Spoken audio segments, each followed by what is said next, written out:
Berikut ini kami tampilkan hasil bocoran rekaman pelaku pembalawian Pangeran Diponegoro dan keturunannya oleh Shohibul Faroji. Saya mau nanya nih, Bang. Silakan. Ya, terkait masalah yang ada di beredar di medsos, terkait masalah pemalsuan makam, pemalsuan data segala macam, itu apakah benar atau tidak, itu hanya framing saja atau bagaimana, Bang? Aku boleh menjawab dahulu nggak ini, Ketua Bib Samil? Siap, Komandan. Siap, silakan, Bang. Iya, dulu itu ya sebenarnya pertanyaan ini terus mengenai jawabannya sudah berulang-ulang di room ini, cuman nggak apalah, biar istilahnya makin banyak yang paham. Itu kan pernah terjadi di Banyumas lah. Itu ada salah satu makam keturunan Pangeran Diponegoro, namanya Mbah Ilyas. Nah, di situ Mbah Ilyas itu dinisbatkan ke Pak Alawi, kalau nggak salah Kevin Bakbut. Nah, waktu itu KPN Nusantara melakukan investigasi, datang ke makamnya, terus tabayun ke juru kuncinya.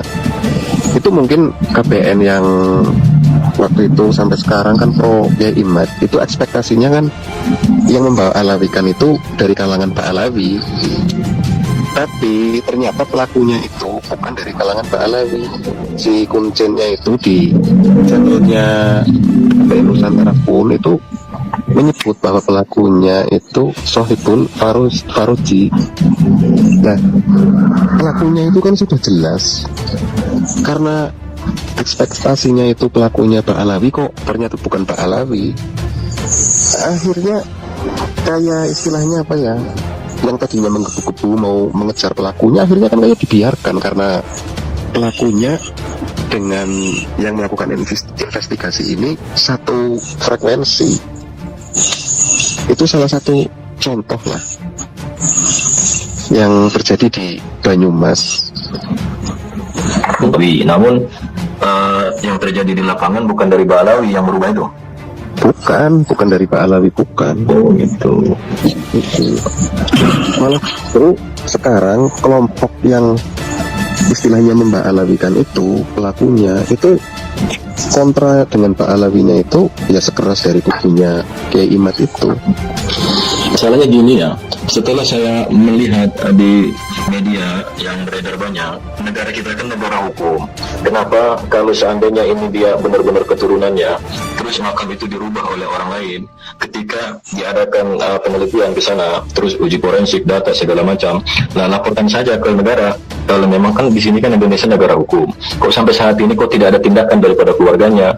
Apakah memang ini dari keluarga Pak Alawi yang merubah atau bukan? Jadi kan saya tanda tanya gitu loh. Itu kan pernah istilahnya kayak Gus Arya sendiri menantang loh. Kalau benar yang dituduhkan itu pelakunya, datang ke tempat saya. Sampai di situ Gus Arya itu mengadakan sayembara, kalau bisa membuktikan ambil mobil saya. Ternyata sampai sekarang nggak ada yang berani meladeni tantangan Gus Arya itu mengenai ini apa, kayak makam, terus pembelokan sejarah ke Pak Alawi. Gini, masalah pemalsuan makam dan lain sebagainya, itu tadi Gus Arya sudah menjelaskan. Ya, tidak ada satupun pemalsuan makam. Ya, dalam artian begini, yang dilakukan oleh oknum Pak Alawi atau Pak Alawi. Tetapi nisbat di dalam nisan itu menggunakan nama-nama Pak Alawi. Kenapa? Karena pada saat ini banyak orang yang meyakini kalau dinamakan dengan nama Habib atau nama Said dari Pak Alawi, itu makamnya jadi ramai. Tanggapan banyak. Sehingga ini terjadi di beberapa titik. Gus Arya pernah berbicara juga itu.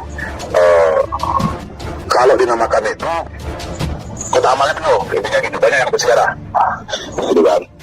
Tetapi pelaku-pelakunya justru oknum-oknum di lokal sekitar makam itu.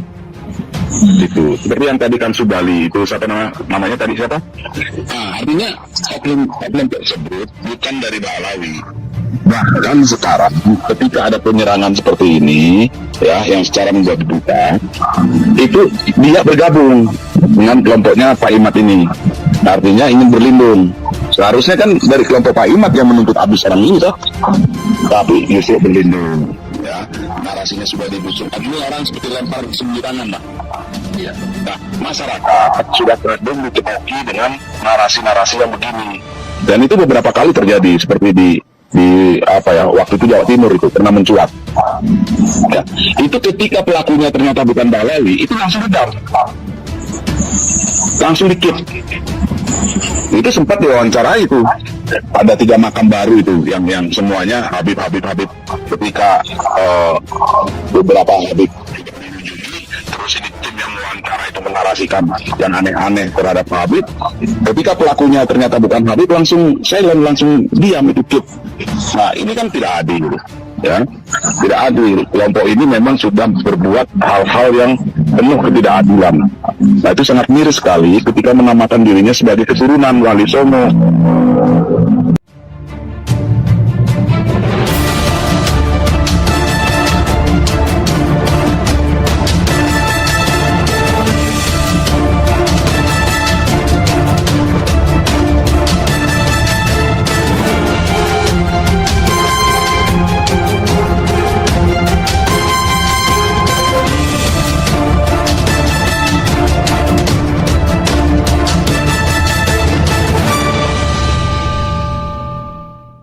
Kali Pak Kiai Sinten nggih? Musa Asnari, Pak Kiai Musa Asyari panjenengan juru kunci nggih insya Allah. di komplek makom Mbah Ilyas, Mbah Ilyas. makam Buguron. Makam Buron. Mbak Ilyas itu siapa? Mbah Ilyas sepengetahuan saya, beliau adalah perintis pengembang daripada torekoh anak Sabandia Khalidiyah Al Mujadadiyah yang berasal dari Syekh Sulaiman Zudi Jabal Kubes. Bes. Kah berarti. Pak, Iya.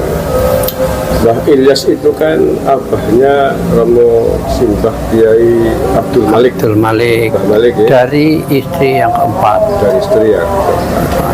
Mbah Ilyas itu adalah putra dari Mbah Raden Mas Ali Dipowongso. itu ditulis di situ ya, Mas Ben. Raden Mas Ali Diposo adalah putra dari Ali Diponingrat atau Diponegoro II. Kemudian bin Pangeran Ali Diponegoro Abdul Hamid.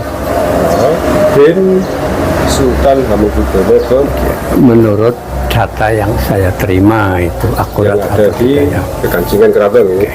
Nah ini Pak Kiai Musa, saya ingin bertanya agak kaget ini karena menurut saya ini panjenengan pirsani itu Raden Mas Ali Dipowongso dalam kurung Sayyid Ali Ba'bud Khas. Habsani. Itu berarti kan Habib. Iya, Itu saya yang memberi nama gelar Habib itu siapa? saya mendapatkan data dari Sahibul Faroji Rabita Fatimiyah Jakarta. Dari Robito Fatimiyah. Fatimiyah Jakarta. Tahu